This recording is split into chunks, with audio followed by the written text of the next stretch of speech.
तो hello everyone, this is I Sharma and welcome back to YouTube channel let's start compete. And मुझे उम्मीद है कि आप सभी लोग बढ़िया हैं। और सबसे पहले क्लास शुरुआत करने से पहले सभी को हैप्पी दिवाली। क्योंकि जैसा कि आपको पता है कि आज हमारे राम मंदिर का निर्माण हो चुका था, आज कंप्लीट वहां पर स्थापना हो चुकी है राम भगवान की। ठीक है। तो वीडियो स्टार्ट करने से पहले आप सभी को बहुत बहुत बधाई। ठीक है, आखिरकार जो इंतजार था 500 साल का वो आज पूरा हुआ। ठीक है। तो मुझे उम्मीद है कि आप सब लोग दिवाली मना रहे होंगे। यहाँ पर जहाँ से मैं क्लास रिकॉर्ड कर रहा हूँ ना, यहाँ पर भी आपको आवाज आ रही होगी क्रैकर्स की, पटाखों की, है ना। तो क्लास में वैसे डिस्टरबेंस नहीं हो रहा होगा, मैं क्लास ले रहा हूँ अभी, आपकी रिकॉर्ड कर रहा हूँ। और साथ में देखिए बाहर पटाखों की आवाज भी आ रही है, तो ऐसा लग रहा है कि बिल्कुल दिवाली है, हर घर में बाहर दीपक जलाए जा रहे हैं। तो आप भी बढ़िया तरीके से एंजॉय करिए और क्लास का मजा भी लीजिए। ठीक है। चलिए तो हम शुरुआत करते हैं। और जैसा कि आपको पता है कि हम एसएससी जीडी के प्रैक्टिस सेट कवर कर रहे थे, और उसी के चलते हुए आज मैं 12 जनवरी 2023 में जो आपका एसएससी जीडी का सेकंड शिफ्ट में एग्जाम कंडक्ट हुआ था, उसमें मैथ्स के पूरे क्वेश्चन यहाँ पर लाने वाला हूँ। ठीक है। और उसको स्टार्ट करने से पहले मैंने आज ग्रुप में जो भी लोग पहली बार आए हमारे चैनल पर, तो चैनल को पहले सब्सक्राइब कर लें भाई। और टेलीग्राम चैनल का लिंक हमने डिस्क्रिप्शन में दे दिया, वहां जाके आप टेलीग्राम चैनल हमारा ज्वाइन कर सकते हैं। ठीक है। तो टेलीग्राम चैनल जो हमारा डाउट ग्रुप है, उसमें मैंने दो क्वेश्चन सुबह मॉर्निंग में अपलोड करे थे। ठीक है। और वो जो दो क्वेश्चन थे, उसमें से एक क्वेश्चन था जो 12 जनवरी, जो ये शिफ्ट में करा रहा हूँ सेकंड शिफ्ट, उसी में ही आया हुआ था वो क्वेश्चन।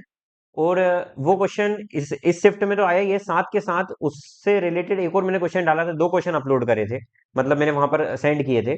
तो जो दूसरा क्वेश्चन था वो मैं पहले प्रैक्टिस करा चुका हूँ, और उसी के कंसेप्ट पे बेस कर ये वाला दूसरा क्वेश्चन था। तो मैं देख लेते हैं हम वो दोनों क्वेश्चन कौन कौन से थे। पहला क्वेश्चन तो ये था एथलीट वाला, कि ए और बी दो एथलीट है जो 1800 मीटर लंबी एक सर्कुलर ट्रैक है, और उसमें वो दौड़ते हैं। और स्टार्टिंग पॉइंट पर सेम टाइम से वो शुरू करते हैं। तो वो पहले बिंदु, मतलब स्टार्टिंग पॉइंट पर जहां वो मिल रहे हैं ना, तो वो पहली बार सेम बिंदु पर मिलने से पहले वो कितनी बार एक दूसरे से टकराएंगे। ठीक है। मतलब क्वेश्चन ये था कि दो एथलीट है ए और बी, एक सर्कुलर ट्रैक जो कि 1800 मीटर का है, सेम पॉइंट से वो दौड़ना स्टार्ट करते हैं, और सेम स्टार्टिंग पॉइंट से करते हैं, जिनकी स्पीड नॉर 6 किलोमीटर मीटर प्रति सेकंड दी हुई है। तो वो रहा है वो कितने अलग अलग बिंदु पर मिलेंगे, कितने अलग अलग बिंदु पर मिलेंगे स्टार्टिंग पॉइंट पर मिलने से पहले। ठीक है। तो ये क्वेश्चन था। उसके बाद दूसरा क्वेश्चन जो आपका इस शिफ्ट में आया था, वो ये मुनाफ और सूर्य वाला था। आपको बता दूं मैं, ये जो मुनाफ और सूर्य वाला क्वेश्चन है ना भाई, ये डी ट्रिपल एस बी में आ चुका है ये क्वेश्चन। सेम डिक्टो डी ट्रिपल एस बी में आ चुका है, और यही क्वेश्चन एसएससी जीडी ने उठाकर कॉपी कर दिया। यही क्वेश्चन एसएससी जीडी ने उठाकर कॉपी कर दिया। तो जो भी बच्चे एसएससी जीडी की प्रिपरेशन कर रहे हैं ना भाई, तो आपको यहाँ से हिंट दे रहा हूँ कि डीएसएसबी डी ट्रिपल एसबी के भी आप सेट्स कंप्लीट करके जाएं। यदि आपकी प्रिपरेशन अच्छे से हो चुकी है और आप चाह रहे हैं कि और क्या प्रैक्टिस करना है, तो एक बार डी ट्रिपल एसबी के जो मैथ्स के क्वेश्चन है वो एक बार देख लेना प्रीवियस ईयर, क्योंकि जीडी कहीं ना कहीं वहां से भी उठा है। ठीक है, क्योंकि वेंडर अभी वही है, तो हो सकता है इस बार भी वो वहीं से प्रीवियस ईयर उठाए। ठीक है। तो देखिए ये सेम क्वेश्चन डिक्टो वहां से रिपीट किया गया है, और ये बढ़िया बहुत इंपॉर्टेंट क्वेश्चन है ये। एक बार में देखकर किसी को समझ में नहीं आ रहा था, लेकिन मैं आपको यहाँ पर बेसिक से एडवांस लेवल का पूरा इसमें बताऊंगा आपको, शॉर्ट ट्रिक के साथ। और इस जो ये क्वेश्चन है ना, इस क्वेश्चन का जो बेसिक कंसेप्ट है वो इस क्वेश्चन में छुपा हुआ है, ये वाले क्वेश्चन में। तो इसलिए मैंने ये दोनों क्वेश्चन आपके ग्रुप में अपलोड करे थे, और वहां पर बोला था यदि आंसर आता है तो आप वहां पर पोस्ट करिए, और नहीं आता है तो आप क्लास में आ जाकर देख सकते हैं। ठीक है भाई लोग। तो फटाफट से वीडियो को लाइक कर दीजिए, ठीक है, और कमेंट में लिखकर बता दीजिए जय श्री राम सभी लोग, है ना। चलिए तो हम शुरुआत करते हैं हमारी क्लास की। क्लास शुरू करने से पहले हम वो उसका जो बेसिक कंसेप्ट है वो देख लेते हैं इस क्वेश्चन का। ठीक है। चलिए ध्यान से देखिएगा, ये क्वेश्चन पहले समझते हैं ध्यान से। उसमें बोला कि दो एथलीट हैं ए और B running on a circular track. दो एथलीट हैं जो सर्कुलर ट्रैक पर दौड़ रहे हैं, जिसकी लंबाई जो है वो 1800 मीटर है, 1800 मीटर है। ठीक है सर।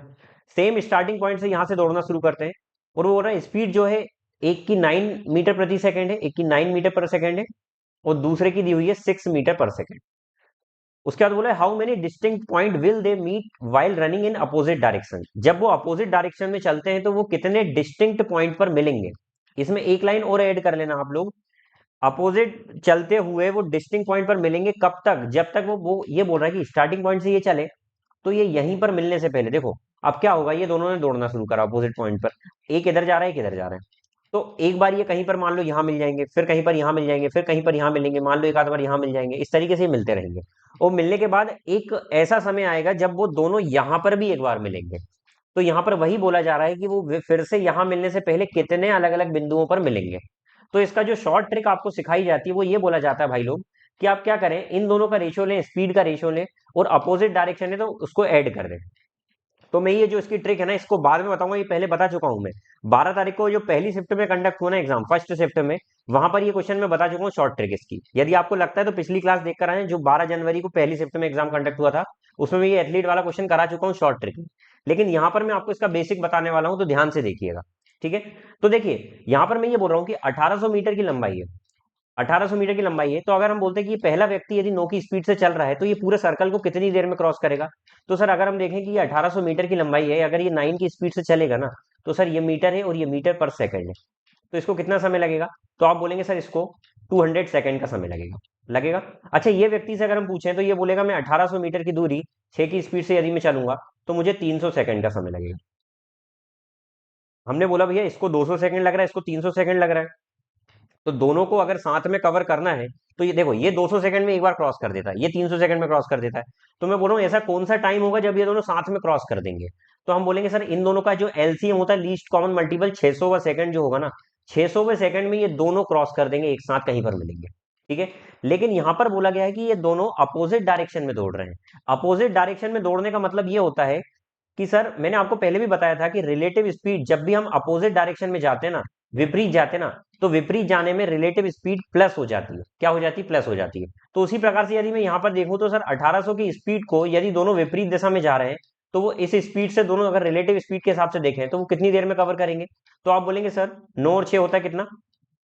9 और 6 15 होता है, तो ये 15 वन जा 15 हो जाएगा, 15 टू जा 30 और जीरो, 120 सेकंड में कवर करेंगे, 120 सेकंड में कवर करेंगे। तो एक बात बताइए सर, ये दोनों मिलकर साथ में रिलेटिव स्पीड जब हम लगा रहे हैं तो 120 सेकंड में कवर कर रहे हैं, और ये बोल रहे हैं 600 सेकंड में कवर कर रहे हैं। सर 600 सेकंड में कवर कर रहे हैं, ये बोल रहा है 120 सेकंड में कवर कर रहे हैं। मतलब ये दोनों क्या हो रहा है ना, ये सर्कुलर ट्रिक पर जब इन्हें दौड़ना शुरू करा ना, तो एक भैया इधर जा रहा है, एक भैया इधर जा रहा है, तो ये दोनों जब साथ मिलकर देख रहे हैं तो 120 सेकंड में कवर करते हैं। लेकिन टोटल 600 सेकंड ये कवर करने का बोल रहा है ना, तो सर ये 600 सेकंड की में 120 के हिसाब से कितने बार मिला होगा सर? तो ये 5 बार मिला होगा। 5वीं बार ये स्टार्टिंग पॉइंट पर मिल जाएगा। तो ये 5 टाइम्स जो मिला होगा, ये शॉर्ट में आपका आंसर मैंने निकालना कल बताया था। और ये हो गया इसका बेसिक। अब इसका बेसिक एक और समझिए। अब ये जो शॉर्ट ट्रिक है, मैं ये बता दूं कि शॉर्ट ट्रिक बनी कहां से। ध्यान से देखिएगा। देखो इधर से शुरुआत करते हैं। शॉर्ट ट्रिक बनी कहां से, ये पूरा बता देता हूं मैं यहाँ पर। देखिएगा, यहाँ ध्यान से देखिएगा कि ये शॉर्ट ट्रिक का निर्माण कैसे हुआ, ये शॉर्ट ट्रिक आई कहां से, ये पूरा मैं यहाँ पर क्लियर करने वाला हूँ। देखिए यहाँ पर जैसा दिया हुआ है, मैंने मान लिया कि डिस्टेंस डी है। मैंने डिस्टेंस मान लिया टोटल कि डिस्टेंस सर डी है, मान लिया। उसके बाद मैं मान लेता हूँ कि ये स्पीड जो है ना, ये वाली ए है, ये ए स्पीड है, और इस स्पीड को मैंने बी मान लिया। ठीक है, तो आप बोलेंगे सर इस हिसाब से ये वाला जो समय हो जाएगा वो क्या हो जाएगा? डी अपॉन में ए हो जाएगा, और दूसरा वाला समय क्या हो जाएगा? डी अपॉन में बी हो जाएगा। क्या बात समझ में आ गई? अच्छा, इन दोनों का यदि मैं एलसीएम ले लूं, इन दोनों का यदि मैं एलसीएम ले लूं तो वो क्या हो जाएगा? इन दोनों का एलसीएम होगा सर, ऊपर वालों का एलसीएम लेते हैं। मैंने आपको बताया था फ्रैक्शन का एलसीएम लेना, जब भी फ्रैक्शन का एलसीएम लेना हो तो ऊपर वालों का एलसीएम लो, न्यूमरेटर का और डिनोमिनेटर का एचसीएफ लो। ये एलसीएम होता है फ्रैक्शन का लेने का। तो सर यहाँ पर इसका एलसीएम हो जाएगा ऊपर वाले का डी, और नीचे इन दोनों का एचसीएफ लिया जाता है। मैं फिर से रिपीट कर रहा हूं कि फ्रैक्शन का जब भी एलसीएम निकालना हो या एचसीएफ निकालना हो, यदि हमसे एलसीएम निकालने का पूछा है, दो फ्रैक्शन है इस तरीके से और उससे एलसीएम निकालने का बोला है, तो इसका जो न्यूमरेटर है, जो ऊपर वाली संख्या है ना, अंश जो होता है उसका एलसीएम लिखा जाएगा, और नीचे जो संख्या है उनका एचसीएफ लिखा जाएगा। तो यहाँ नीचे क्या आ जाएगा सर? एचसीएफ आ जाएगा किस किसका? ए बी का। तो कहीं ना कहीं ये एलसीएम आ गया हमारा इन दोनों का। ठीक है, उसके बाद बोला गया कि दोनों देखो, ये करा था हमने, ये दोनों देखो, तो दोनों डी डिस्टेंस कवर कर रहे हैं। अगर रिलेटिव स्पीड लगाएं तो दोनों की स्पीड प्लस होकर ये स्पीड ये समय आ जाएगा, इतना सेकंड समय आ जाएगा। ये निकाला था हमने। फिर हमने उसमें बाद में क्या करा था, ये जो समय आ रहा है ना, इसको डिवाइड, देखो इसको डिवाइड करा था इस टोटल समय से। तो हम यहाँ पर भी वही करने वाले हैं कि सर ये जो टोटल समय आया था वो कितना आया था, तो आप बोलेंगे सर वो टोटल समय आया था डी अपॉन में HCF of A of B कॉमा बी, और डिवाइड में पूरा क्या कर देंगे, इसको कर देंगे। तो क्या हो जाएगा? D divided by A plus B. क्या बात समझ में आ गई? चलिए डी से डी कट गया, तो यहां पर ये फाइनली क्या आ जाएगा? ए प्लस बी डिवाइड में आ जाएगा HCF of A of B कॉमा बी। ये आपकी शॉर्ट ट्रिक आ गई भैया, ये आपकी शॉर्ट ट्रिक आ गई। अब आप बोलेंगे सर ये कैसे शॉर्ट ट्रिक आ गई? बताता हूं, ध्यान से देखिएगा। मैंने बोला कि आपका जो ये आंसर आया, ये क्या आया? फिर से देखते हैं। ये आंसर आया ए प्लस बी और एच सी एफ ऑफ ए बी, ए प्लस बी, और नीचे आ जाएगा एच सी एफ ऑफ ए बी, एच सी एफ ऑफ ए बी। अच्छा, ए क्या था? स्पीड थी। तो पहली वाली स्पीड कितनी दी हुई है देखो, ये 9 और दूसरी 6 दी हुई है। तो सर पहली वाली स्पीड 9, दूसरी वाली 6, और नीचे दोनों का एचसीएफ। एचसीएफ का मतलब होता है हाईएस्ट कॉमन फैक्टर। मतलब सर 9 और 6 का हाईएस्ट कॉमन फैक्टर, मतलब इन दोनों को काटने वाला सबसे बड़ा नंबर कौन सा होगा, उसी का नाम होता है एचसीएफ। तो आप बोलेंगे सबसे बड़ा नंबर 3 होगा, या फिर बोल सकते हैं कि सबसे ज्यादा इसमें कॉमन क्या है, वही तो सर इन दोनों का एचसीएफ 3 आ जाएगा, 3 से इसको डिवाइड कर देंगे तो कितना हो जाएगा 15/3, तो यहां से ये कट कर आ गया 5। अब इसका एक और शॉर्ट ट्रिक बना दी जाती है, और वो क्या बना दी जाती है, देखो इसका कहीं ना कहीं एचसीएफ से डिवाइड किया जा रहा है। मतलब हम क्या बोल रहे हैं सर कि ये जो 3 से डिवाइड करके इसमें से 3 हटाया जा रहा है। डिवाइड करने का मतलब होता है कि उस संख्या को आप उसमें से निकालना चाह रहे हैं। 3 से डिवाइड करने का मतलब ये है कि मैं चाह रहा हूं कि 15 के अंदर जो 3 बैठा है वो बाहर आ जाए। मतलब ये हुआ कि सर या तो आप इस तरीके से इसको सॉल्व कर लीजिए, ए प्लस बी कब करेंगे, जब अपोजिट डायरेक्शन हो, और अगर यहाँ पर सेम डायरेक्शन में जाता है तो हम वहां पर ए माइनस बी कर देते हैं। समझ में आ गई बात। तो सर यहाँ पर क्या कर रहे थे हम ये बोल रहे हैं शॉर्ट ट्रिक में हमने ये बताया कि 9:6 कर ले। 9:6 करने से क्या होगा, जब हम इसको डिवाइड करेंगे तो कॉमन टर्म कट जाएगी और ये डायरेक्ट ऐसा आ जाएगा। तो देखो इसमें 3 के टेबल में ये दोनों आ गए, तो कहीं ना कहीं कॉमन टर्म हट गई। अब कॉमन टर्म जब यहाँ से रिलीज हो गई, निकल गई, तो हमको वहां पर एचसीएफ लेने की जरूरत ही नहीं है। तो यहाँ पर हम डायरेक्ट क्या कर देंगे, 3+2 कर देंगे, और इस तरीके से हमारा ये आंसर हो जाएगा। तो मुझे उम्मीद है कि ये क्वेश्चन का ये जो बेसिक था, ये पूरा आपको अच्छे से समझ में आया होगा। और उसके साथ साथ देखो ये मैंने आपको बता दिया बिल्कुल बेसिक से, ठीक है। उसके बाद ये मैंने बता दिया कि फॉर्मूला का कैसे जन्म हुआ, वो फॉर्मूला फिर कैसे लगाए हमने डायरेक्ट। तो आपको एग्जाम में कर कर ये आना है। लेकिन आपको ये भी ध्यान रखना भाई, कल को अगर एग्जामिनर देखो इसी क्वेश्चन का यूज कर दो, उसने वो वाले क्वेश्चन बनाए जो मैं अगला बताने वाला हूँ आपको। तो अगर इसका आपको कंसेप्ट नहीं पता होगा और इस तरीके से अगर एग्जामिनर ने घुमा दिया, तो आप कैसे कर पाएंगे। इसलिए कंसेप्ट पता होना बहुत जरूरी है। एग्जामिनर फिर कुछ भी करे, एग्जामिनर क्वेश्चन को कैसा ही टेढ़ा मेढ़ा करेगा, लेकिन अगर आपका कंसेप्ट क्लियर है ना भाई, तो आप क्वेश्चन को उड़ा कर आएंगे बहुत अच्छे से। ठीक है। तो मुझे उम्मीद है कि आपको अच्छा लगा होगा ये क्वेश्चन। भाई चैनल पर पहली बार आए ना तो चैनल को सब्सक्राइब जरूर करें। वीडियो पसंद आता है तो लाइक जरूर करें भाई लोग, ठीक है, क्योंकि आपके सपोर्ट की बहुत जरूरत है। आपका यही प्यार जो होता है ना, यही मुझे मोटिवेट करता है कि मैं अगली वीडियो बनाऊं। ठीक है, चलिए तो आगे चलते हैं फिर। अब ये देखिए मुनाफ और सूर्य वाला क्वेश्चन बताता हूं मैं, ध्यान से देखिएगा इस क्वेश्चन को। इसमें बोला गया है कि मुनाफ और सूर्य एक वृत्ताकार पथ पर एक ही बिंदु के साथ दौड़ना शुरू करते हैं। ठीक है, अब इसको करने से पहले एक बार फिर से इस क्वेश्चन पर आ जाओ यार। इस क्वेश्चन पर फिर से आ जाओ एक बार, ध्यान से मेरी बात सुनना। इस क्वेश्चन को मैं रब कर रहा हूं, और रब करके यहां पर एक बहुत इंपॉर्टेंट कंसेप्ट बता रहा हूं, ध्यान से सुनिएगा। ये सर्कुलर ट्रैक था सर, ये सर्कुलर ट्रैक था। यहां पर 1800 मीटर की लंबाई थी इसकी, इसको जाने दो। यहां पर हमारा आंसर क्या आया था कि सर ये 5 बार मिल रहे हैं। 5 बार मिल रहे हैं, मतलब कितने अलग अलग बिंदु पर मिल रहे हैं, 5 बार। मैंने बोला कि सर यहां से मान लो इन्हें स्टार्ट करा, और यहां पर ये मिलने से पहले ना 5 अलग अलग बिंदु पर मिल रहे हैं। ठीक है, मतलब आप ये बोल सकते हैं सर कि पहली बार तो ये कब मिल रहे होंगे, जैसे मैंने आपको बताया था कि सर 1800 मीटर की डिस्टेंस है, और जब ये पहली बार चल रहा है तो 1800 की जो डिस्टेंस है ये 9 की स्पीड से चलेगा, और ये 1800 की डिस्टेंस 6 की स्पीड से चलेगा। तो सर ये 200 सेकंड में क्रॉस कर रहा है, और ये 300 सेकंड में क्रॉस कर रहा है। ये मैंने बोला था। अच्छा, मैंने बोला था दोनों अगर साथ में करेंगे तो ये 600 सेकंड में क्रॉस कर रहे होंगे। और मैंने यहां पर बताया था कि यदि रिलेटिव स्पीड लगाऊं तो 1800 अपॉन में 9 और 6 15 कर देंगे, तो यहां से ही आ जाएगा 120 सेकंड। इस तरीके से मैंने बताया था कि दोनों साथ में चलेंगे तो हर 120 सेकंड में मिलेंगे। ये मैंने बोला था। अब एक बात बताइए, हर 120 सेकंड में तो मिल रहे हैं सर ये, मतलब हर 120 सेकंड में यहाँ मिल रहे होंगे, फिर यहाँ मिल रहे होंगे, फिर यहाँ कहीं मिल रहे होंगे, हर एक ऐसा इस तरीके से मिलते जा रहे होंगे ये। हर 120 सेकंड में ये लोग मिल रहे होंगे। अब मेरी बात ध्यान से सुनिएगा, ये 200 सेकंड में क्रॉस करता है, ये 300 सेकंड में क्रॉस करता है। हमारा मतलब ये है यहाँ पर आपको कि कितने डिस्टिंक्ट पॉइंट पर ये मिल रहे हैं, जब ये दौड़ रहे हैं ना तो ये कितने अलग अलग बिंदु पर मिल रहे हैं, ये आपको निकालना है। तो सर यहाँ पर ये 5 बिंदु पर मिल रहे हैं। ठीक है, एक बात बताइए, ये पहली बार 200 सेकंड में क्रॉस कर रहा है, ये 300 सेकंड में क्रॉस कर रहा है, ये दोनों मिलकर 120 सेकंड में क्रॉस कर रहे हैं। 120 सेकंड में तो ये क्रॉस कर दे रहे हैं ना, 120 सेकंड में ये पूरा खल्लास कर दे रहे हैं, पूरा कवर कर दे रहे हैं। मुझे एक बात बताइए सर, यदि मैं बोलता हूं कि 120वें सेकंड में इन्हें क्रॉस कर दिया, ठीक है, और यदि मैं बोलता हूं कि ये 5 बार मिले हैं, तो क्या जरूरी है कि ये पांच बार यहां मिलेंगे, हो सकता है अगली अगली बार ये कब मिलेंगे, अगली बार कब मिलेंगे, तो आप बोलेंगे सर अगली बार ये 10 गैप के बाद मिलेंगे।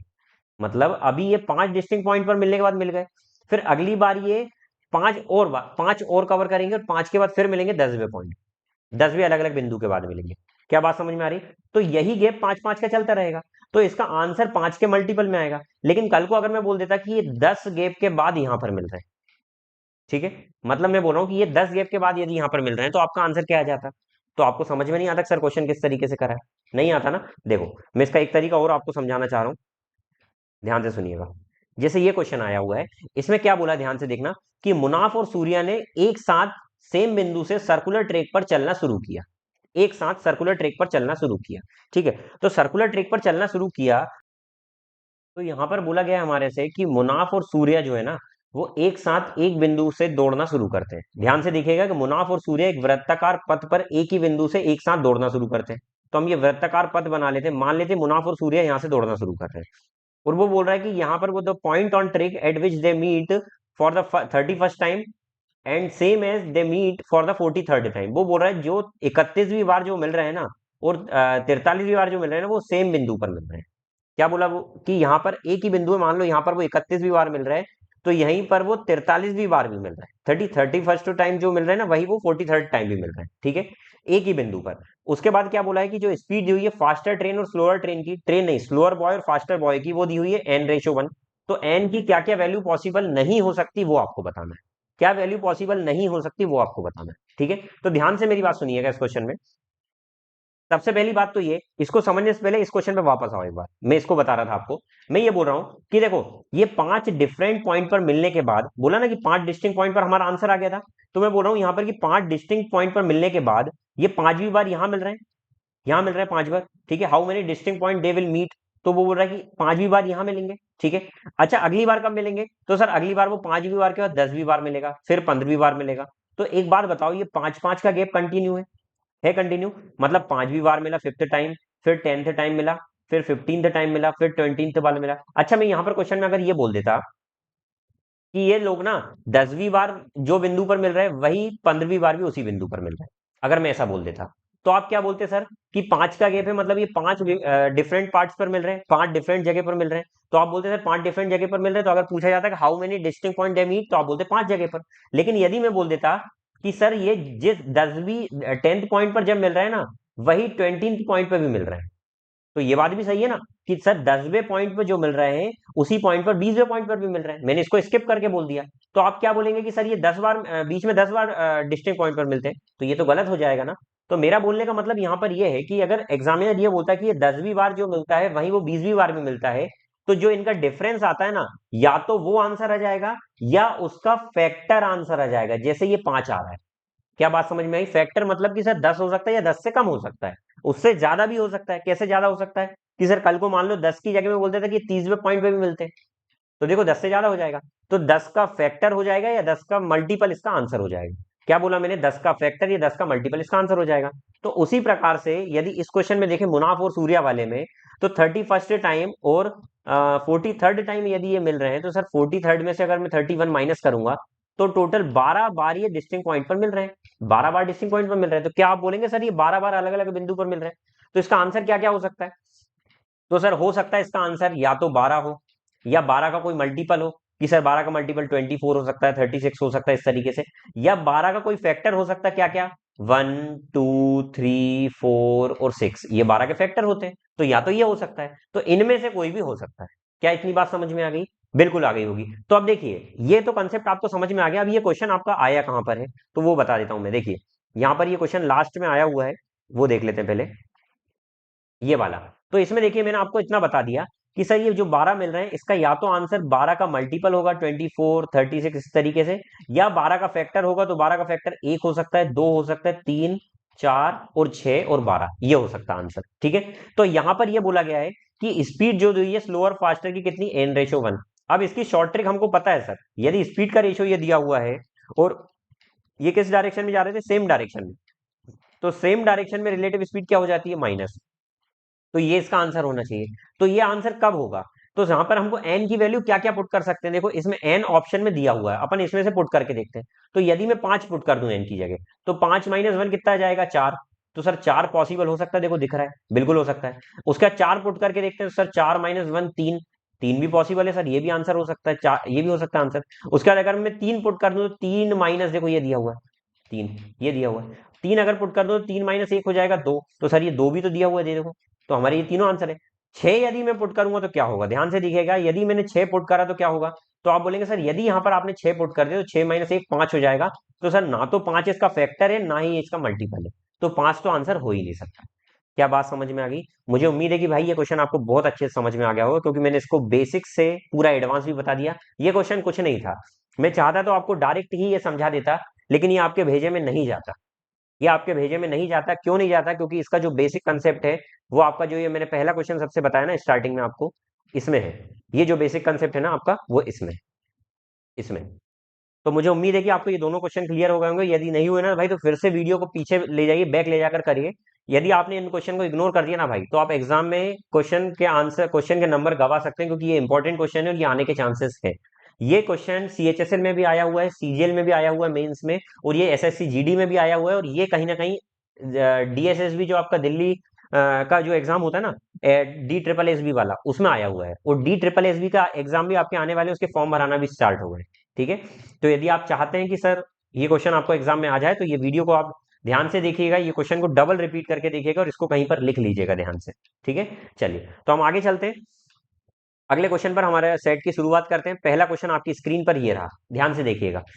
In a store, an item with MRP rupees 28,500 is available at a discounted price of rupees 27,645. Find the percentage of discount given on that item.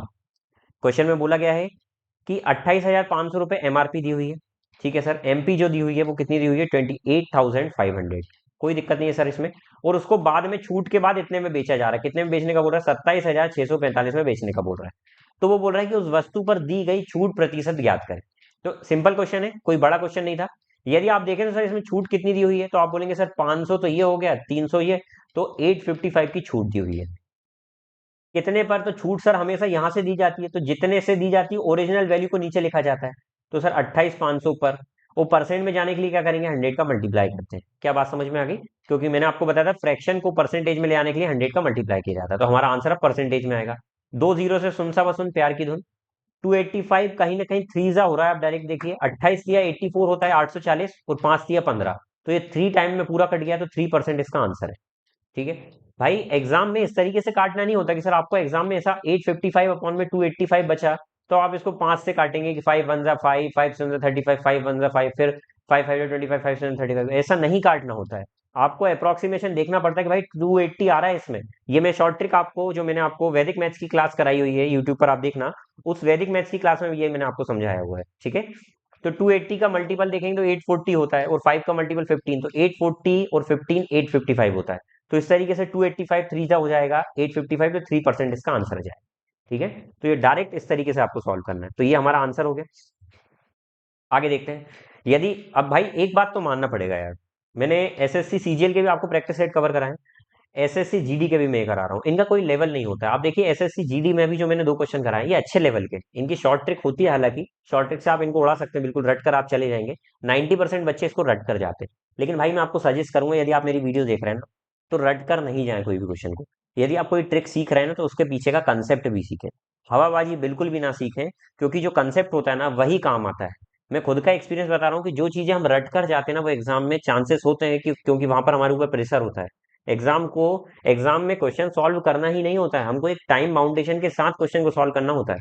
तो वहां का जो प्रेशर होता है ना, और हॉल में जब हम बैठते हैं ना एग्जाम पेपर देने के लिए, तो आजू बाजू जब हम सभी को देखते हैं ना सॉल्व करते हुए, तब जो प्रेशर क्रिएट होता है, उस प्रेशर में क्वेश्चन को सॉल्व करने में ना, जो हम सीखते हैं ना, वो भूल जाते हैं।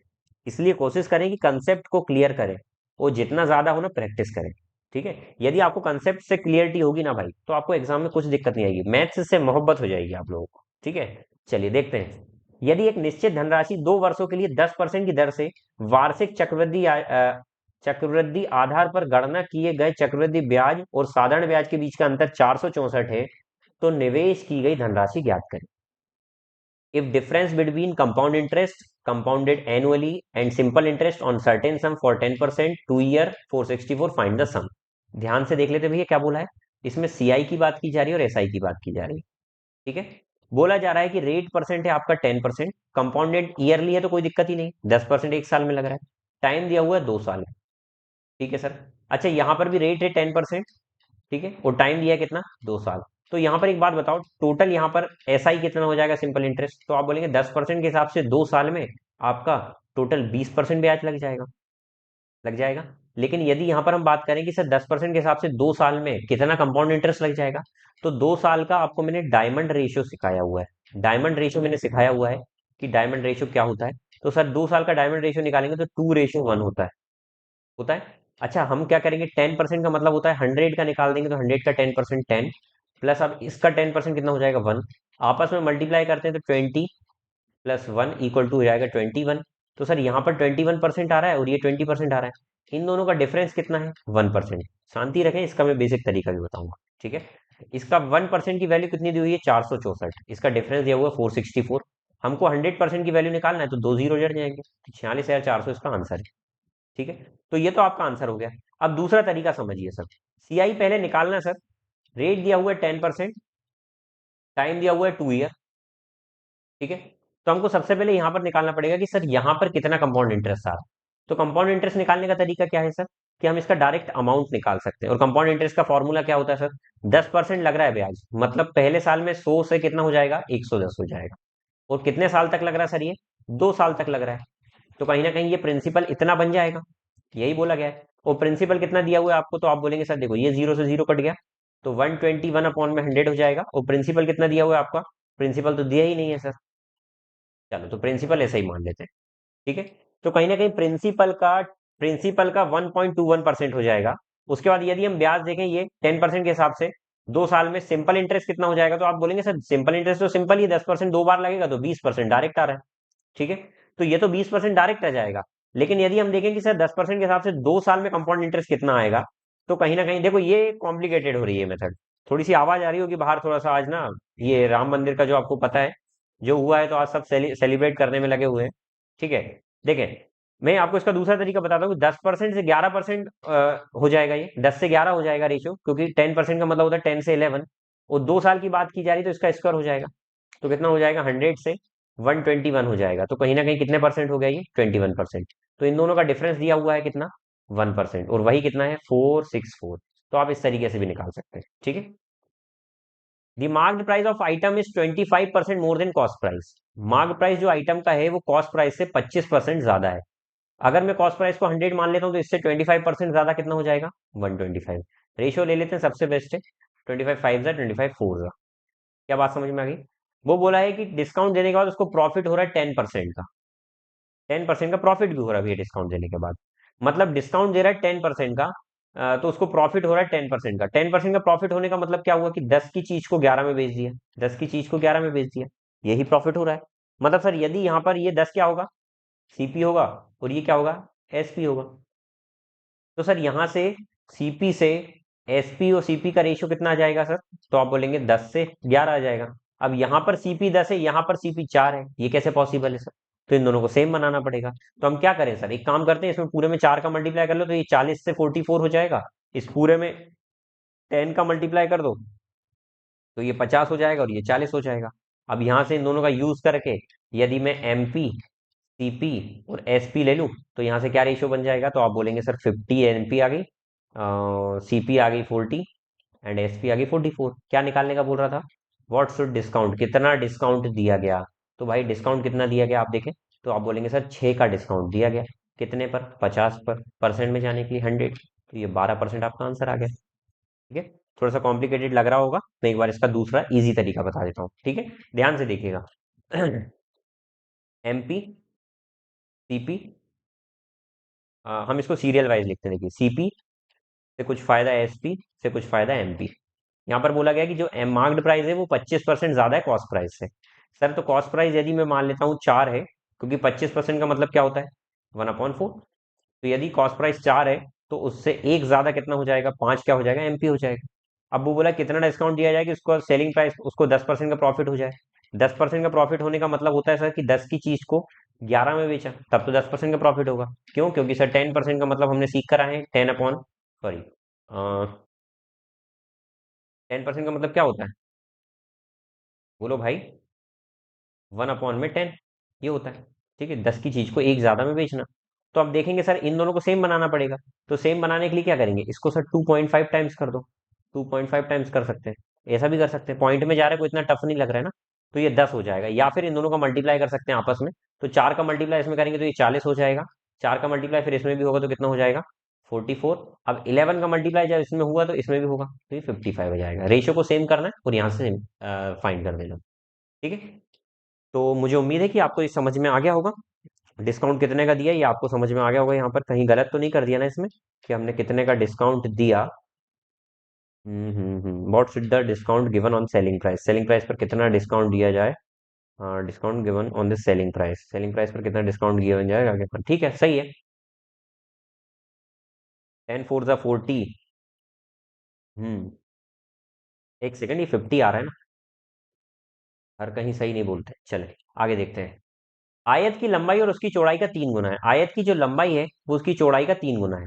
आयत की जो लंबाई है उसकी चौड़ाई का 3 गुना है। ये कर दिया हमने।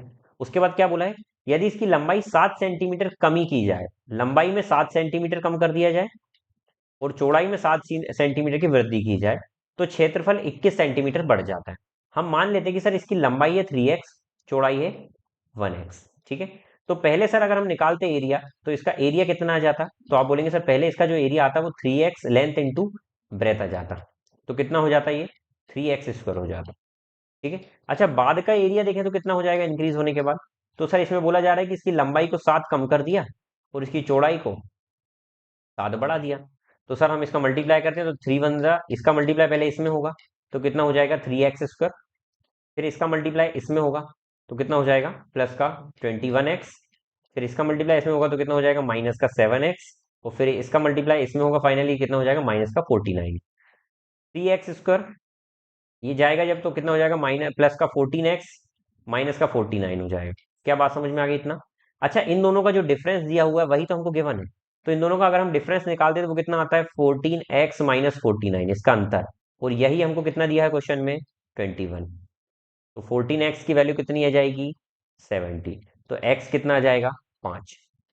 क्या निकालना था सर इसमें, लेंथ ऑफ फर्स्ट रेक्टेंगल। ये लेंथ कितनी है 3x, 3x का मतलब होता है 3 × 5 मतलब 15, ठीक है। चलिए अगला क्वेश्चन ध्यान से देखिएगा। अगला क्वेश्चन ध्यान से देखिएगा।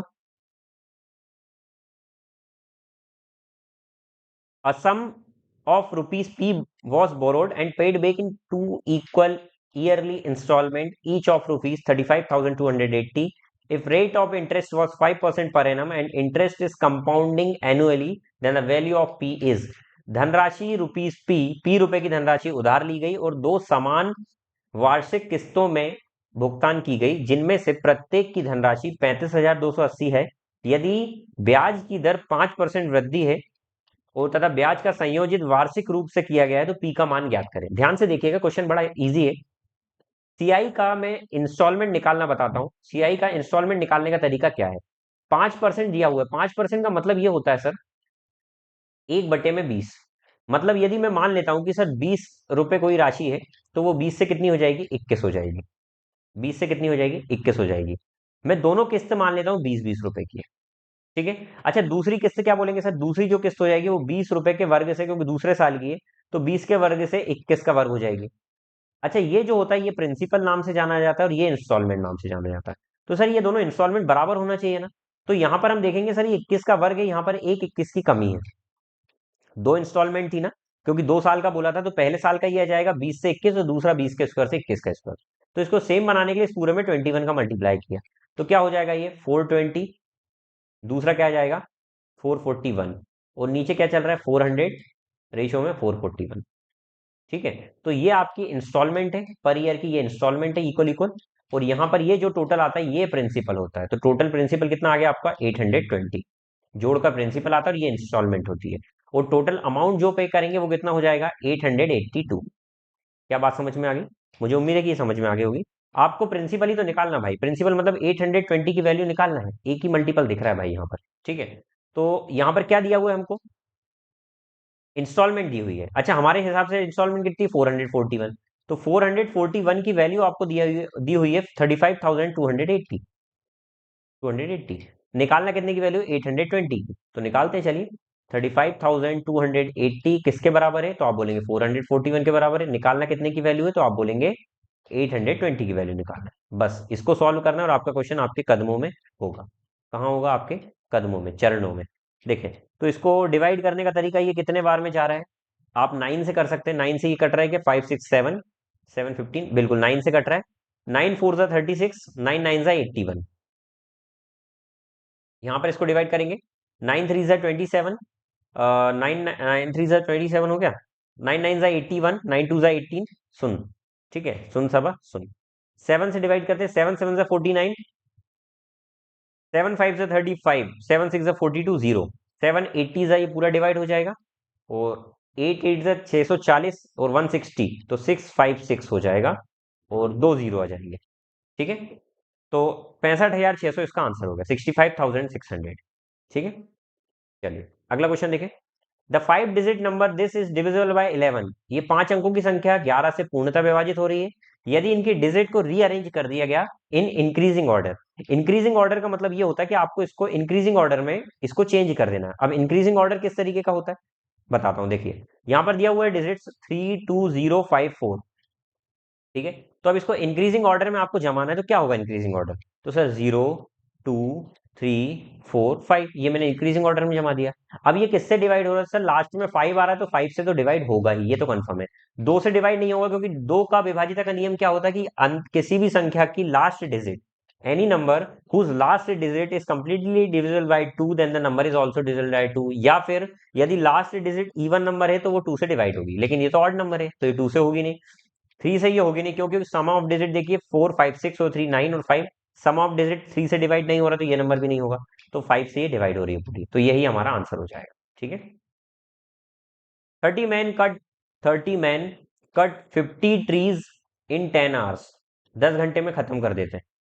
तो बताइए 10 आदमी मिलकर, जो काम है ना उसी को 10 आदमी मिलकर, नहीं 10 आदमी छोड़ दे रहे हैं, सॉरी 10 मैन लीव्स, तो कितने बचे, 20 बचे ना, तो 20 आदमी मिलकर 15 घंटे में 15 आवर में कितने ट्रीज काटेंगे, तो ये टी आ गया। तो चलिए काट देते हैं, 0 से 0 कट, 15 2 ज़ा 30, ये 15 2 ज़ा 30 से ये गया 30, तो कितना बचा 50, आंसर आ गया, 50 ट्रीज ये काट देगा। ठीक है, ये डायरेक्ट हम कर सकते हैं। आगे देखिए, find fourth proportional to the number this. इनका चतुर्थ समानुपात निकालना है। चतुर्थ समानुपात निकालने का तरीका होता है, मैंने आपको बताया था कि लास्ट 2 नंबर का मल्टीप्लाई करना है और पहले वाले का डिवाइड करना है। जब भी आपको 3 नंबर आ जाए और उसमें बोले आपको कि फोर्थ प्रोपोर्शन निकालना है, तो हम क्या करेंगे, B into C divided by A. तो उसी प्रकार से बी और सी क्या कह जाएंगे, 48 इंटू में 90 डिवाइडेड बाई 36। क्या बात समझ में आ गई, चलिए तो 9 5 जब 45 नहीं, कितने बार में कट रही है, 18 2 9 4 जा ना, हाँ ठीक है, 9 10 जा 90, 9 4 जा 36, 4 1 जा 4 2 जा 8, तो 120 इसका आंसर आ गया ये। ठीक है, चलिए in a mixture of 60 litre the ratio of milk to water. 60 litre के मिश्रण में मिल्क और वाटर का रेशियो 2:3 है। ठीक है, what amount of water must be added to make the ratio of milk and water 1:2। 1:2 बनाने के लिए इसमें कितना पानी मिलाना चाहिए। ठीक है, चलो मिक्सचर में 60 लीटर है भैया, 60 लीटर का मिक्सचर था, कोई बात नहीं। अच्छा मुझे यहाँ पर बताइए, जब भी ये रेशो वाले क्वेश्चन आते हैं तो इसमें हिंट ये होती है कि आपको इस तरीके से देखना है कि क्या चीज नहीं टच की जा रही है, किस चीज को छेड़ा नहीं जा रहा है। तो आप यहाँ पर देखेंगे ना सर, कि वाटर ऐड किया जा रहा है, क्या दूध मिलाया जा रहा है, तो सर आप बोलेंगे सर सिर्फ पानी पानी मिलाया जा रहा है, दूध नहीं मिलाया जा रहा है। तो सर दूध फिर चेंज क्यों हो रहा है, तो हमको सबसे पहले दूध को सेम बनाना पड़ेगा। तो दूध को सेम बनाने के लिए क्या करेंगे सर, यहाँ 2 दूध है, यहाँ पर 2 कर देना। तो 2 कैसे होगा, इस पूरे में 2 का मल्टीप्लाई कर देता हूँ। तो रेशियो ये तो रहेगा 2:3, इसमें 2 का मल्टीप्लाई होने से ये हो जाएगा 2 1 2, और ये फिर 2 2 4। क्या बात समझ में आ गई, देखो मिल्क सेम हो गया। अब देखो, अब मिल्क सेम हो गया, बस हमारा पानी मिल रहा है और कोई दिक्कत नहीं है। अच्छा टोटल क्वांटिटी कितनी दी हुई है, 60 लीटर, और टोटल क्वांटिटी यहाँ कितनी है, 5, तो सर 5 की वैल्यू दी हुई है 60 लीटर। कितना पानी मिलाया गया, 1 मिलाया गया, तो 1 की वैल्यू कितनी आ जाएगी, 12 लीटर। यही आपका आंसर है। ठीक है, तो मुझे उम्मीद है कि आपको ये समझ में आ गया होगा। एक और तरीका इसका निकालने का होता है, 3 4 1 = 0x। वो थोड़ा सा टफ हो जाएगा इसलिए वो बता नहीं रहा हूँ। चलिए अगला देखिए, अब देखिए ये क्वेश्चन आ गया एचसीएफ निकालने का। अभी मैंने जो स्टार्टिंग में आपको एचसीएफ एलसीएम निकालने का बोला ना, जब भी इस तरीके के क्वेश्चन आते हैं ना भाई, यदि इनका देखो, एक एग्जांपल लेता हूँ, A/B और C/D है मान लो, यदि इनका आपको एलसीएम निकालने का बोलता, तो आप एलसीएम कैसे निकालेंगे, तो सर आप क्या करेंगे, ऊपर वाले का ए और सी का एलसीएम लेंगे और नीचे एचसीएफ लेंगे, किन दोनों का, बी और डी का। ये तरीका हो गया। अच्छा इनका यदि मैं आपसे एचसीएफ निकालने का पूछ लूं, तो आप क्या करेंगे सर, ऊपर वालों का एचसीएफ निकालेंगे, ए और सी, और नीचे वालों को क्या करेंगे, आप नीचे वालों का एलसीएम निकालेंगे, अपोजिट। क्या बात समझ में आ गई, तो ये कंसेप्ट था, इसी कंसेप्ट पर बेस्ड हम पहले भी क्वेश्चन सॉल्व कर रहे थे। इसका पहला वाला मैंने जो बताया था निकालने का वो, ठीक है, सबसे पहला क्वेश्चन जो ट्रिक बनाना बताई थी वो देखना आप। ठीक है, तो सर यहाँ पर इसका एचसीएफ निकालने के लिए क्या करेंगे हम, तो सर हम निकालेंगे HCF ऑफ 4, 8 एंड 2, और नीचे का एलसीएम निकलेगा किस किसका, एलसीएम ऑफ 5, 15 एंड 35। तो एचसीएफ मतलब होता है हाईएस्ट कॉमन फैक्टर, इन सबको काटने वाला सबसे बड़ा नंबर 2 ही दिख रहा है सर, तो इनका एचसीएफ हो गया 2। इनका एलसीएम क्या होगा, एलसीएम मतलब होता है कि इन सब में सबसे छोटा ऐसा नंबर जो इनका मल्टीपल हो, जो सभी में कॉमन बार में आता है। तो 35 थ्री जा हो जाएगा 105, 105 सभी में आता है, 105 इसका एलसीएम हो जाएगा, तो 2/105 इसका आंसर है। ठीक है, एलसीएम एचसीएफ निकालना आप लोगों को आता है, मैंने पहले भी बता चुका हूँ आपको बहुत सारे क्वेश्चंस में। ठीक है, तो वहां से देखें आप लोग। What is the average of first 6 even number, ध्यान से सुनिएगा। प्रथम 6 सम संख्याओं का औसत जब भी निकालना हो, तो प्रथम 6 जितनी भी संख्या है ना उसमें एक जोड़ दो, यही उसका एवरेज होता है। बता देता हूं, फॉर एग्जाम्पल मैंने लिया एक संख्या 2, 4, 6, ये प्रथम 3 सम संख्या है, इनका यदि आप एवरेज निकालना चाहें तो क्या हो जाएगा, तो 6 4 10, 2 12, 12 बटे में 3 4 हो जाएगा। ठीक है, तो आप इसका आंसर क्या बोलेंगे कि सर इसका आंसर आ जाएगा 4। अच्छा और देखते हैं, 2 4 6 8, चार संख्या ले ली मैंने मान लो, अब इनका एवरेज निकालते कितना आएगा, तो आप बोलेंगे सर देखिए 6 4 10 2 12, 12 और 8 कितना हो जाएगा 20, 20 अपॉन में 4 संख्या थी तो 5 एलसीएम आ गया, 5 इसका एवरेज आ गया। तो आप देख रहे हैं जितनी संख्या है उनसे एक ज्यादा एवरेज आ जाता है, तो यदि इवन नंबर होंगे ना तो उनका एवरेज उससे एक ज्यादा जाएगा, जितनी संख्या का पूछा उससे एक ज्यादा, तो 6 संख्या थी तो एक ज्यादा आंसर आ जाएगा। यदि यहाँ पर बोला जाता है कि 6 ऑड नंबर, तो वहां पर इसका आंसर कितना आ जाता है, एवरेज 6 ही आ जाता है। कैसे सर, फॉर एग्जाम्पल 1 3 5, इनका औसत निकालिए, तो आप बोलेंगे सर 1 + 3 + 5 करेंगे, डिवाइडेड बाय 3 करेंगे। ठीक है, औसत ऐसे निकाला जाता है, तो 9/3 आ जाएगा, तो 3 आंसर आ गया ये। और ट्राई कर लो, 1 3 5 और 7, तो 7 5 12, 12 और 3 15, 1 16, 16/4, तो आंसर कितना आ गया 4। तो देखो जितनी संख्या उतना ही औसत। तो औसत जब भी आपको बोला जाए कि प्रथम सम संख्याओं का, विषम संख्याओं का मतलब ऑड का, यदि ऑड का पूछे तो जितनी संख्या है उतना ही वही औसत हो गया, और यदि सम का पूछा जाए तो एक बढ़ा देना, इवन में क्या होता है एक बढ़ा देना है। तो ये हमारा इवन वाला क्वेश्चन था जिसमें 6 इवन नंबर थे, तो यहाँ पर आंसर 7 हो जाएगा, एक बढ़ाकर हो जाए। ठीक है, ये शॉर्ट ट्रिक थी। एक व्यक्ति 11 घंटे में धारा की दिशा में 88 किलोमीटर तक और 12 घंटे में धारा की विपरीत दिशा में 72 किलोमीटर तक नाव चला सकता है, तो धारा की चाल ज्ञात करिए। ध्यान से सुनिए, मैं बोलता हूं डाउन स्ट्रीम जो होती है ना, मैं मान लेता हूं कि जो बोट की स्पीड है वो x किलोमीटर प्रति घंटे, और करंट की स्पीड है जो वो y किलोमीटर प्रति घंटे, y किलोमीटर पर आवर है। इस हिसाब से यदि मैं डाउन स्ट्रीम स्पीड निकालूंगा, डाउन स्ट्रीम मतलब होता है धारा के साथ बहना, और जब आप किसी के साथ बहते तो आपकी स्पीड तेज होती है भाई, तो वहां पर तेज स्पीड करने के लिए इन दोनों का सम आ जाएगा। ठीक है, और अपस्ट्रीम स्पीड का मतलब होता है आप किसी के विपरीत, जब आप किसी के विपरीत चलते हैं ना तो आपकी दिशा बेटा जब विपरीत होना तो आपकी स्पीड कम रहती है, और कम स्पीड कब आ सकती है, जब दोनों का डिफरेंस लिया जाए, तो ये इसका केस होता है। ठीक है, तो उसी प्रकार से यहाँ पर डाउन स्ट्रीम स्पीड दी हुई है आपको, कितनी दी हुई है डाउन स्ट्रीम स्पीड, देखिए बोला जा रहा है कि डाउन स्ट्रीम में 88 किलोमीटर जा रहा है, 88 किलोमीटर जा रहा है, कितने घंटे में, 11 घंटे में, तो सर यही तो स्पीड बन जाती है ना, तो यहाँ स्पीड कितनी आ रही है, 8 किलोमीटर पर आवर। अच्छा अप स्ट्रीम स्पीड कितनी दी आ रही है, 72 किलोमीटर जा रहे हैं, 12 की स्पीड 12 घंटे में, तो कितनी हो जाएगी, 12 6 72, 6 किलोमीटर पर आवर। 6 आगे, हमसे बोला जा रहा है कि आपको निकालना किसकी स्पीड, करंट की स्पीड। जब भी इस तरीके का केस आएगा ना और आपको करंट की स्पीड निकालना है, तो करंट की स्पीड क्या होती है बताओ, डाउन स्ट्रीम और अप स्ट्रीम का सम करके डिवाइडेड बाय 2 कर दो, तो ये बोट की स्पीड हो जाएगी। और करंट की स्पीड क्या होगा, डाउन स्ट्रीम और अप स्ट्रीम का डिफरेंस लो और डिवाइडेड बाय 2 कर दो, तो ये करंट की स्पीड हो जाएगी। तो सर इस केस में डाउन स्ट्रीम और अप स्ट्रीम का क्या करेंगे, सम नहीं करेंगे, क्योंकि करंट निकालना है तो क्या करेंगे, इनका डिफरेंस लेंगे, तो इनका डिफरेंस लेंगे डिवाइड बाय 2 करेंगे, तो आंसर कितना आ जाएगा 1। कितनी स्पीड आ जाएगी, 1 kilometre per hour. I hope आपको ये क्वेश्चन भी भेजे से गया होगा। ठीक है, भेजे से गया होगा। सुमन buys 40 kg of wheat at rupees 12.50 kg per KG, 30 kg of wheat for rupees 14 per KG, at what rate per KG should he sell mixture to gain 5%। अच्छा ये 5% तो जाने दो, मुझे एक बात बताइए, यहाँ पर मिक्सचर एलिगेशन लगा रहे हैं हम, ठीक है, वेटेड एवरेज लगाते हैं। चलिए मैं बोलता हूँ पहले तो कि 40 किलो चावल है गेहूं है इनके पास, और दूसरा 30 किलो, दो क्वालिटी के हैं। ठीक है, पहले वाले का जो ये तो हो गई क्वांटिटी, और ये हो गया प्राइस। प्राइस कितना दिया हुआ है, 12.5 रुपीज पर केजी, और दूसरा लेगा दिया 14 रुपीज पर केजी। तो हम इसका यहाँ पर रेशियो भी ले लेंगे ना तो भाई चलेगा। यहाँ पर हम 4:3 भी कर लेंगे ना तो कोई इशू नहीं है, कोई इशू नहीं है। ठीक है। अब यहाँ पर हम वेटेड एवरेज लगाते हैं ना, तो वेटेड एवरेज लगाएंगे। यहाँ पर क्या लगाएंगे, वेटेड एवरेज से यहाँ पर एवरेज रेट आ जाएगा कि दोनों का एवरेज रेट कितना होना चाहिए जहां पर कोई लॉस कोई हानि ना हो। तो यहाँ पर एवरेज रेट निकालने का तरीका क्या है, 4 इंटू में 12.5 प्लस 3 इंटू में, ये आपस में इनका मल्टीप्लाई कर रहे हैं 14, और अपॉन में क्या हो जाएगा 4 + 3। ठीक है। तो 12 4 जा 48 और 5 4 जा 20, तो ये हो जाएगा 50 प्लस 14 3 जा कितना हो जाएगा 42 अपॉन में 7। तो 92 अपॉन में 7 आ गया। ये डिवाइड नहीं हो रहा है तो इसलिए मैं इसको करूंगा नहीं। तो इतने रुपए पर केजी में आप बेचेंगे भैया। लेकिन उसने क्या बोला है आपको, 5% का गेन भी आपको करना है। तो सर मैं बोल रहा हूँ 92/7 की चीज को आपको 5% का गेन करना, मतलब 105% में बेचना है। तो परसेंट हटाकर नीचे 100 लगा देंगे। ठीक है। अब ये कहीं से डिवाइड हो सकता है क्या, ये हो जाएगा 7 1 जा 7, 7 5 जा 35। ठीक है।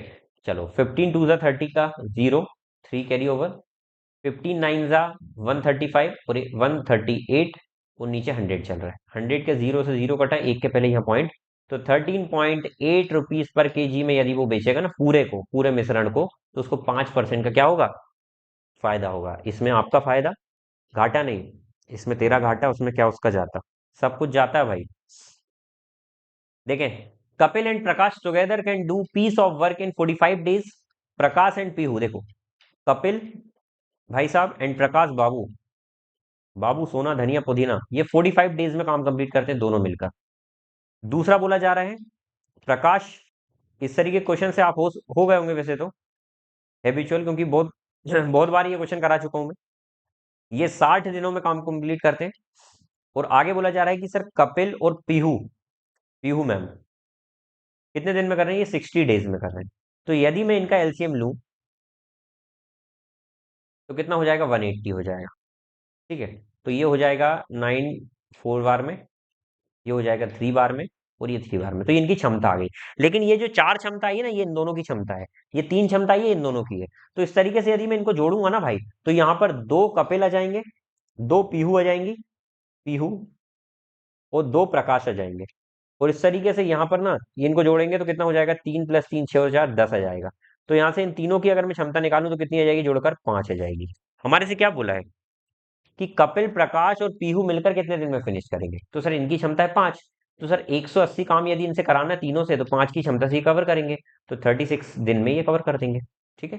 तो ये सबसे बेसिक तरीका इसका था जो आप सॉल्व कर सकते हैं। एक बेलनाकार टैंक की क्षमता है 5632, एक बेलनाकार टैंक है जिसकी क्षमता है 5632 मीटर क्यूब। यदि इसके आधार का व्यास 8 मीटर है, यदि इसके आधार का व्यास, देखिए भैया ये सिलेंडर बना लेते हैं, सिलेंडर ही है, इसके आधार का व्यास, इसके आधार का व्यास मतलब क्या होता है, ये व्यास। ठीक है। ये 8 मीटर है और इसकी गहराई आपको ज्ञात करना है। ठीक है। यहाँ पर ये दिया क्या है, कैपेसिटी दी हुई है, मतलब ये वॉल्यूम दिया हुआ है। ठीक है। अच्छा इसका वॉल्यूम क्या होता है, सिलेंडर का वॉल्यूम का फॉर्मूला होता है πr²h, जो कितना दिया हुआ है 5632। पाई की वैल्यू 22/7 आ जाएगा। रेडियस आ जाएगी कितनी, रेडियस दी हुई है सर, देखिए 4 मीटर। क्यों, क्योंकि डायमीटर यदि 8 मीटर है तो उसका आधा कितना हो जाता है, रेडियस हो जाती है। तो ये 4 का स्क्वायर हो जाएगा और इंटू में हाइट हो जाएगा, इक्वल टू में 5632। चलिए तो डिवाइड करते हैं, चलिए 11 2 जा 22, 11 5 जा 55, 11 1 जा 11 2 जा, 2 से फिर कट जाएगा 256 टाइम्स में, 4 4 जा 16, 16 1 जा 16, और कितना बच रहा है 1696 बच रहा है, 16 6 जा, अब h इक्वल टू हो जाएगा 16 7 जा। तो 16 7 से कितना होता है, 6 7 जा 42 और 71 12 होता है, डायरेक्ट निकाल सकते हैं आप। तो 112 मीटर इसकी क्या आ जाएगी, डेप्थ आ जाएगी। ठीक है। हाइट आ जाएगी, हाइट या डेप्थ एक ही बात होती है। नीचे जाएंगे तो उसे डेप्थ बोला जाता है, ऊपर जाएंगे तो उसे हाइट बोला जाता है। ठीक है। The depth of your struggle determine the height of your success, सबसे इंपॉर्टेंट वर्ड जो मैं बोलता हूँ। आप जितनी गहराई में डूबकर मेहनत करेंगे ना, उतने ऊंचे आप जाएंगे भाई। जो स्प्रिंग होता है ना, आप जितना स्प्रिंग को दबाते हैं उतना ऊपर आपको फेंकता है। तो यदि आप घिस रहे हैं ना भाई, यदि आप तप रहे हैं ना, तो इस बात का बिल्कुल आप ध्यान रखना कि आप बहुत ऊपर जाने वाले हैं। ठीक है। बहुत ऊपर मतलब सक्सेस होने की बात कर रहा हूँ। ठीक है। चलिए आगे देखते हैं, सक्सेसफुल नॉट सक्सेस। 3 महीने में बच्चे का भार 3.2 केजी से बढ़कर 6 किलो हो जाता है। अरे, बच्चे के भार में प्रतिशत वृद्धि ज्ञात करें। तो सर 2.8 किलोग्राम की वृद्धि हुई कितने पर, 3.2 से परसेंट में जाने के लिए 100 का मल्टीप्लाई। सुन सब सुन प्यार की धुन। ठीक है, 4 8 32, 4 7 28। 7/8 का मतलब एक एक बच्चा जानता है 87.5%। ठीक है, चलिए अगला क्वेश्चन देखें। ये भैया मुनाफ और सूर्या वाला कर चुके हैं। ठीक है, इस क्वेश्चन को ध्यान से देखिएगा। In an election between two candidates, one who gets 64% of vote polled is elected by majority इतना, and what is the total number of votes polled? दो उम्मीदवार के बीच में चुनाव होता है जिसमें से जो विनर है उसको 64% वोट मिलते हैं, और जो लूजर है उसको इसके बचे हुए कितने मिल जाएंगे, 36% वोट मिल जाएंगे। ठीक है, बोला जा रहा है 64% मत प्राप्त करने वाला व्यक्ति 4340 मतों से निर्वाचित होता है। मतलब ये कितने मतों से जीत रहा है, 4340 से। और यहां पर हमको कितना दिख रहा है सर, ये कितने मतों से जीत रहा है, तो आप बोलेंगे 24 40, 24 और 4 28% मतों से जीत रहा है। और उसी की वैल्यू कितनी दी हुई है, 4340। तो चलिए 28% की कीमत है, हमको क्या निकालना है, टोटल नंबर ऑफ वोट। तो 100% की वैल्यू निकालना है। तो निकाल देते हैं, ये कितने बार में कट रहा है, 28 कितना बच रहा है, 15154। 20 कितने बार में जा रहा है, 5 बार में कर दूंगा 154, तो ये हो जाएगा, फिर 14 बचा, फिर 5 बार में आ जाएगा। ठीक है, और 2 जीरो लग जाएंगे, तो कितना आ जाएगा, 15500, 15,500। ठीक है, चलिए अगला क्वेश्चन देखें। शशि एक पुराना रेफ्रिजरेटर 12,000 में खरीदता है। ठीक है सर, खरीद लिया, कोई दिक्कत नहीं है। उसकी मरम्मत में वो 1,000 रुपये खर्च कर देता भैया, तो वो उसको कितने में पड़ा, 13,000 में पड़ा सर। अब वो बोल रहा है मैं इसको 15,000 में बेचूंगा, तो कितने का फायदा हो रहा है सर इसको, 2,000 का फायदा हो रहा है। कितने के रेफ्रिजरेटर पर, 13,000 का। अब ये 12,000 का नहीं रहा है, क्योंकि सर आपने 1,000 की रिपेयरिंग कराई ना, तो आपको एक्चुअल में 13,000 में पड़ा। वो परसेंट में जाने के लिए 100 का मल्टीप्लाई, 1 2 3 1 2 3, तो 200 अपॉन में जाएगा 13, तो ये आ जाएगा 13 15 जा और 5। तो ये आपका आंसर है। अगला क्वेश्चन और लास्ट क्वेश्चन इस क्लास का। एवरेज ऑफ 9 नंबर इज 15, 9 संख्याओं का औसत 15 है टोटल। ठीक है, इस क्वेश्चन को ध्यान से देखिएगा। 9 संख्या है टोटल, उनका एवरेज है 15। एवरेज ऑफ फर्स्ट 5, पहली 5 संख्या का औसत, पहली 5 संख्या का औसत दिया हुआ कितना, 13। और वो बोल रहा है अंतिम 5, अंतिम 5 करेंगे ना तो एक संख्या ओवरलेप होगी यहाँ पर, एक संख्या ओवरलेप होगी यहाँ पर। तो अंतिम 5 का यदि हम औसत निकालेंगे ना, तो अंतिम 5 का औसत बोल रहा है 17 है। आपसे बोला जा रहा है पांचवी संख्या क्या है। तो पांचवी संख्या निकालने का तरीका क्या है, ध्यान से सुनिएगा, ध्यान से सुनिएगा। वैसे तो मैं बता देता आपको, लेकिन इसका मैं पूरा तरीका आपको बता देता हूँ। जब फिफ्थ संख्या निकालना तो सर टोटल, पहले तो टोटल क्या जाएगा, टोटल सम कितना आ रहा है। तो सर 9 संख्याएं हैं, उनका एवरेज कितना है, 15। तो टोटल सम कितना आ जाएगा, 135। ठीक है, फर्स्ट 5 का कितना है एवरेज, तो आप बोलेंगे उसका सम हो रहा है 5 संख्या का 13 के हिसाब से 65। और आखिरी 5 कितना हो रहा है सर, तो आप बोलेंगे आखिरी 5, 5 17 के हिसाब से कितना हो जाएगा, 85। तो हम इन दोनों को टोटल को जोड़ेंगे तो कितना हो रहा है, 140 150 हो रहा है। कितना ज्यादा आ रहा है सर, ये 15। 15 किस कारण आ रहा होगा, क्योंकि पांचवी संख्या डबल रिपीट हो गई। तो यही इसका आंसर है। अब इसको निकालने का दूसरा तरीका और समझ लो भाई। ठीक है, दूसरा तरीका और समझ लो। 9 संख्याओं का औसत 15 है, उसमें से प्रथम 5 का औसत 13 है, अंतिम 5 का औसत 17 है। अच्छा, प्रथम का कितना ज्यादा है, देखिए 2 ज्यादा है। कितने लोगों का, 5 ज्यादा। 2 लोगों का 5 पर, तो कितना हो गया ज्यादा सर, तो 2 पंजे 2 ज्यादा था ना, 2 नहीं, 2 कम था, सॉरी 2 कम था, 2 कम था, तो कितना कम हो गया सर, ये 10 कम कर दिया इसमें। लेकिन इसकी बात करें तो ये कितना ज्यादा है, 15 से 2 ज्यादा है। तो 2 ज्यादा है 5 पर। एक सेकंड, ये क्या हो रहा है, 13 और 17 ही था ना यार, यहाँ से तो ये क्वेश्चन कुछ जम नहीं रहा है, क्या मैटर हो रहा है इसमें। हाँ सही है, 5 लोगों का, तो ये कितना ज्यादा है, 10 ज्यादा है। ठीक है, जब भी इस तरीके का क्वेश्चन आएगा ना, जब भी ओवरलैपिंग कंसेप्ट आएगा, तो ओवरलैपिंग में क्या करना है आपको, ध्यान से सुनिएगा। सर ये स्टार्टिंग के 5 आ गए, लास्ट के 5 आ गए। ये स्टार्टिंग के 5 कितने कम है इससे सर, इसमें बोला है स्टार्टिंग के 5 का 13 औसत है, और अंतिम के 5 का कितना है, 17 औसत है। आपको निकालना क्या है, 15th नंबर निकालना है। तो सर एक बात बताइए, ये 10 ज्यादा है, ये 10 कम है, तो ओवरऑल कम ज्यादा में कितना आ रहा है, 0 आ रहा है।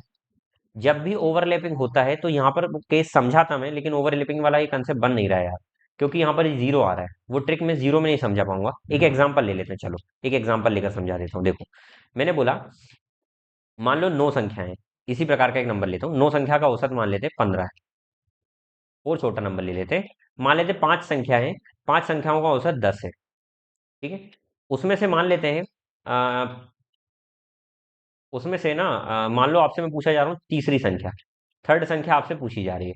ठीक है, थर्ड संख्या आपसे पूछी जा रही है और उसमें बोल दिया जा रहा है कि प्रथम 3 का जो औसत दिया हुआ है, प्रथम 3 का औसत मान लेते हैं 7 है।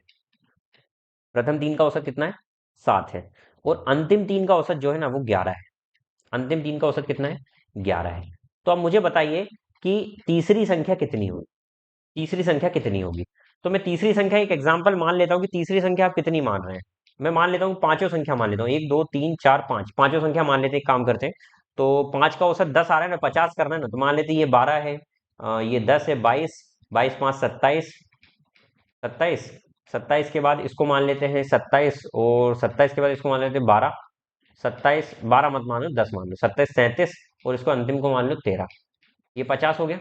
ठीक है, उसमें बोला जा रहा है प्रथम 3 का औसत, प्रथम 3 का औसत निकालिए। तो 10 22 25, तो प्रथम 3 का औसत 25/3। यार कुछ कंसेप्ट ही नहीं बन रहा है, रुको इसको और अच्छे से करते हैं। इसका एक और एग्जांपल लेते हैं, रुको रुको, ध्यान से देखिएगा। मैं बोल रहा हूँ कि एक संख्या है, मान लेते हैं 4, दूसरी है 7, तीसरी है 7 4 11, 11 और 4। ठीक है, और आगे की संख्या आ रही है 5 4 9, और 9, और उसके बाद क्या आ रहा है 7 8 7 15 5 20, 20 और 20 और 6 मान लेते हैं। जम रहा है देखिए। हाँ हाँ हाँ हाँ, 4 8 5 4 9, 9 7 16 और 4 20 और 6 26, अभी भी नहीं जम रहा है, कोई दिक्कत नहीं है, देख लेते हैं। देखें, अब यहाँ पर देखिएगा ध्यान से, एक नंबर और बढ़ा सकते हैं हम इसको। यार एग्जाम्पल ही नहीं समझ में आ रहा है, क्या बनेगा इसका एग्जाम्पल? 5 कर लेते हैं, देखिए 5 5 10 4 14, 14 और 7 कितना हो जाएगा? 21 और 4 25 हो रहा है। देखिए, तो 5 संख्या का औसत यहाँ से कितना दिया हुआ है? 5। 5 संख्या का औसत 5 है। ठीक है, इसमें से प्रथम 3 का औसत, प्रथम 3 का औसत मतलब कौन कौन सा? सर ये 7 4 और ये, इनका औसत कितना दिया हुआ है? तो इनका औसत है, मान लेते हैं 8 7 15 5 3, 3 है इनका औसत, 5 है इनका औसत। ठीक है, और अंतिम 3 का औसत कितना बन रहा है? 14, 14/3, तो ये 14/3 बन रहा है। ठीक है, कॉम्प्लिकेटेड तो अभी भी हो रहा है समझने में, लेकिन अब समझ लो। ठीक है, तो देखते हैं सर यहाँ पर ये कितना ज्यादा है, तो ये तो जीरो ज्यादा है, और ये कितना कम है? यार ये जीरो वाला ये केस भी नहीं बन रहा है। चलिए इसका क्वेश्चन एक लेकर आता हूं मैं, ये एग्जांपल समझ में नहीं आ रहा है, वो सेट ही नहीं हो रहा है एग्जांपल। देख लेते हैं इसका। अभी तक तो आप ध्यान से देखिएगा, ये जीरो आ गया ना, तो उस केस में मैं समझा नहीं पा रहा हूँ वो ट्रिक। ठीक है, अगली क्लास में इस तरीके का मैं क्वेश्चन लेकर आ जाता हूँ जिसमें वो ट्रिक बता दूंगा, समय खराब करने से मतलब नहीं है। चलिए तो भाई लोग, मिलते हैं फिर अगली क्लास में, तब तक के लिए अपना ध्यान रखिए। इसका मैं एक एग्जाम्पल बनाकर लाता हूँ जिसमें आपको वो शॉर्ट ट्रिक में समझा दूंगा। ठीक है, एग्जाम्पल अभी सेट नहीं हो पा रहा है, हो सकता माइंड सेट अभी नहीं है इसलिए। ठीक है, चलिए तो मिलते हैं अगली क्लास में, तब तक के लिए अपना ध्यान रखिए, मस्त रहिए, व्यस्त रहिए। चैनल पर पहली बार आए तो भाई कसम है अब धनिया पुदीना की। ठीक है, और जिसको भी आप मानते हैं सब्सक्राइब जरूर करें, वीडियो को लाइक जरूर करें, और आपका प्यार हमारे चैनल के साथ ऐसे बनाए रखें। जय श्री राम। ठीक है, श्री राधे राधे।